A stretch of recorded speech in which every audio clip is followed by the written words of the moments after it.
to hop up on here to make sure everybody is aware of what is going on right now. I am seized, obviously, by the Charlie Kirk assassination trial, and I want to make sure I'm breaking down to the public what is happening, because there is a hearing live right now. The defense versus the prosecution. Prosecution is representing Erika Kirk because she is the victim on this case. And you might recall that Erika did this news hit a while ago. It was kind of weird, where she just asserted, and then they passed around, that she really wanted to make sure that her right to a speedy trial was observed, okay?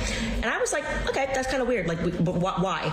Well, it turns out that now we are understanding that this is going to be the prosecution's strategy. And I will be very clear here. I do not believe Tyler Robinson assassinated Charlie Kirk, and I believe that Turning Point USA is implicated in this moment in a cover-up of sorts, okay? What various roles were played, but to me, looking at the evidence, which I have done more than anybody else, there is a cover-up taking place, and this hearing proves it, okay?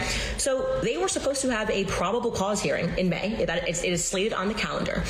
When they agreed to do this in May, the defense, Tyler Robinson's defense, was like, well, we shouldn't set a date until we all get our discovery requests. And they were like, we're just going to put it on the calendar. Don't worry. We're just going to throw it on the calendar. And then, of course, if you guys don't have what you need, the case will not go forward. Lo and behold, Erika goes on Fox News and says, I want to make sure it's a speedy trial on the victim, whatever. And so now we're hearing that directly from the defense, and the prosecution is not disputing this, they both agree that the ATF and the FBI will not hand over their data files that they have had in their possession since September, despite multiple requests from the defense. They're like, we literally cannot have this hearing because we have not been given any data files. What am I talking about? This is crucial. Erika's team is arguing, we want the hearing to go through anyways, it's just a probable cause hearing. Okay, but they are basing this probable cause hearing, they want this to be televised, and they're going to say, what evidence do you have that Tyler Robinson did this? And the prosecution is going to say, well, we have his fingerprints that are on the gun. Well, what they're not telling you is that they're saying they have his fingerprints on the gun. That's just a summary report that the FBI gave to the defense. The defense is saying, okay, now can we see the digitized files? Can we see the fingerprints? Can we see your process and how you got this? No. You just get the summary. The summary report is all you need. No, actually, we need to make sure that what you're saying you saw and what you have is real. Candace wasn't just covering a case. She was seeing something everyone else was missing. When both sides in that courtroom agreed on one thing, that the evidence still hasn't been handed over, this stopped being a legal procedure. This became something else entirely. The FBI and ATF have had these files since September. The defense has requested them multiple times. The answer, every single time? A summary report. Raw data? Denied. And yet the prosecution still wants to move forward with a televised hearing. Think about that for a second. If the case is as solid as they keep saying, why is the evidence being filtered before anyone can even look at it? And the bigger question, where is this rush coming from? Because it's coming from one direction. Erika Kirk's side. You look really handsome. You look gorgeous. Are you fixing my... I got a little bacon. Baby, that's deep in there. Give them cleavage? People want cleavage. Showcase it. Sex sells, babe. Sex sells. That's Even me. that's against our religion. It's not. It's within the confines of marriage. That clip alone doesn't prove anything. People change. That's normal. But the problem was never her past. The problem was the carefully constructed image that made her past completely disappear. Publicly, Erika described a controlled, reserved, and focused life. But these clips tell a different story. And the moment that contrast became visible, people started asking one simple question. Why was this version of her hidden so deliberately? I never dated here because I saw vicariously through my roommate how terrible it was. Somehow getting drinks was the replacement of having coffee and breakfast. I personally would rather have coffee or brunch with someone than going, I don't drink. I find it unproductive, not because I'm holier than whatever. I just don't operate that way. But I always thought it was very strange how she would go to drinks with one guy and then go to dinner with another. So it goes twofold here. So if you're expecting to marry someone that I was blessed with, like a Charlie, you have to be the type of woman that will attract a Charlie. Are you going to church?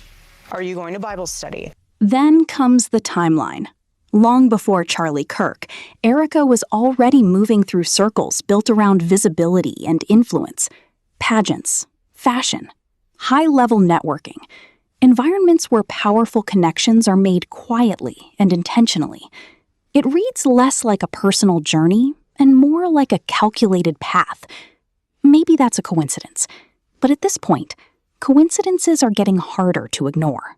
I think I always had that girly girl hidden within me. After being such a tomboy and experiencing that my whole life, it was like, oh, I can curl my hair, I can put on the mascara. I come from a great family that has very amazing genetics, so thanks, Mom and Dad. Romania, the Romanian Angels Project, presented to the public as humanitarian work. But when people looked closer, the picture got complicated.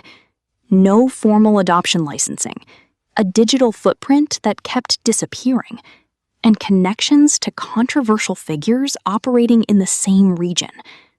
One piece alone means nothing, but when every piece starts lining up, a pattern forms. And that's exactly what Candace keeps pointing back to.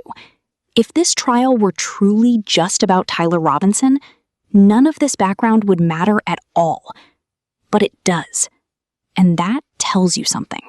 Yeah, I understand where you're coming from. No, and I know you're going to keep saying that I understand. Yeah. Like, I know that. No, I know. And I know there's probably no magic string of words that I could piece together to procure some type of answer. But Yeah. I think on a surface level, like, I'm not going to walk out of here until I say my piece. Like, I mean, y'all know this. I just worked a series of 80, 90-hour weeks plus for AmFest. Yeah, I've had no direction or explanation since we've come back. Our CEO has been assassinated. I've done nothing but backwards for this organization, and the point where I'm wondering if this is a prank. It's not a prank. I would never do that. So I'm just trying to understand. And No, I understand. It's time to... so do I get to have a conversation with Dylan? Do I get to have a conversation with Justin or anybody? Or Nope. no? And there's no explanation as to why I'm going to let go. Right now, we're leaving all... You know, and you're going to keep saying a different direction, but I'm trying to understand how I've met multiple times with my... We're going a different direction with the team, and I have to ask you to leave now. You have to ask me to leave the property? Yes, Due to what, Frank? because we're asking you to leave because you've been terminated and we're not. But there's no explanation or documentation for this. I've never had one bad review from Dylan. I've never had one issue with the company. I've never done anything unethical.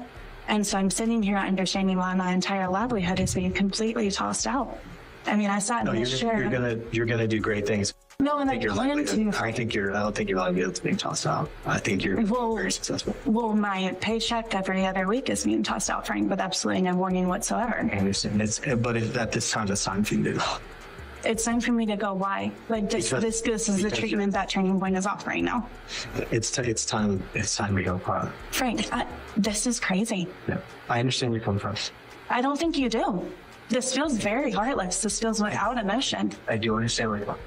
This feels completely without emotion. This man wasn't just losing a job. He was demanding answers in real time. And nobody in that room was willing to give him any.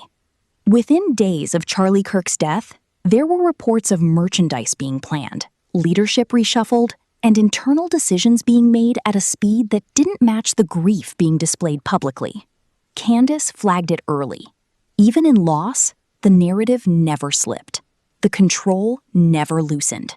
Someone always had a hand on the wheel.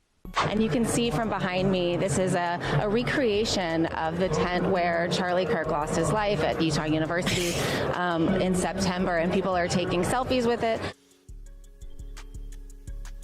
I can't. I cannot. I am not capable of whatever that. When I saw this, I realized I do not know enough words. I had to consult a thesaurus, and I still could not land upon the correct adjective to describe how I felt when I saw that tent. People taking selfies under a recreation. I don't know if it's actually the tent. It looks like it's pretty old, or a tent that Charlie died under. That's what was happening at AmFest. Horrified.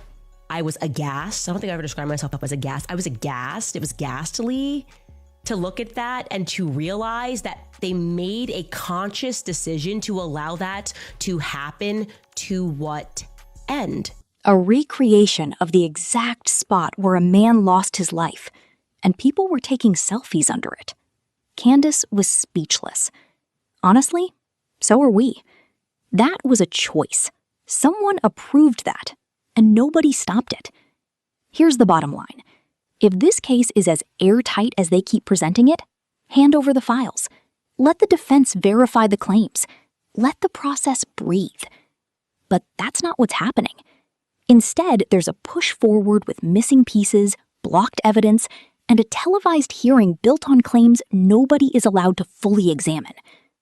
And once you notice that, the case stops being just about whether Tyler Robinson pulled that trigger. It becomes about what is being protected, who is protecting it, and why the truth seems to need a filter. Candace isn't backing down, and now the audience is watching differently. Not just the evidence, but the behavior, the timing, and the silence. Drop your thoughts in the comments, and if you want the unfiltered truth, hit like, subscribe, and don't miss what's coming next.